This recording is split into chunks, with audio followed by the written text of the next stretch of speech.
Anak-anak jadi tameng, Jokowi murka, perintahkan Panglima Kapolri hancurkan OPM. Gerombolan Organisasi Papua Merdeka atau kelompok kriminal bersenjata KKB Papua semakin brutal menebar teror. Terkini, serangan gerombolan OPM ke Bandara Sina Kabupaten Puncak Provinsi Papua Tengah, Senin tanggal 8 Juli tahun 2024 memanfaatkan ibu-ibu dan anak-anak sebagai tameng hidup. Presiden Jokowi telah memerintahkan Panglima TNI dan Kapolri untuk mengejar, menangkap dan memproses hukumkan seluruh anggota KKB atau kelompok kriminal bersenjata di tanah Papua. Saya menginstruksikan kepada Panglima TNI dan Kapolri untuk terus mengejar dan menangkap seluruh anggota KKB yang ada di Papua. Perintah Presiden Jokowi tersebut kini viral di media sosial.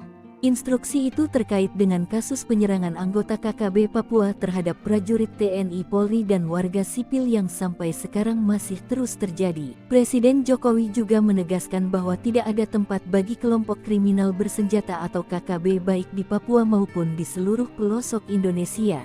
Dilansir tribunpapua.com, Kapendam 17 Cendrawasih Letkol In Chandra Kurniawan menyebut serangan ke bandara dengan cara menembaki pesawat dilakukan oleh 3 anggota OPM. Namun dia memastikan tidak ada korban jiwa dalam insiden itu. Salah satu anggota OPM membawa senjata api laras panjang. Namun terlihat bersama OPM tersebut beberapa mama-mama dan anak-anak yang dijadikan tameng, tutur Chandra. Situasi ini membuat aparat keamanan berhati-hati dalam melakukan penindakan.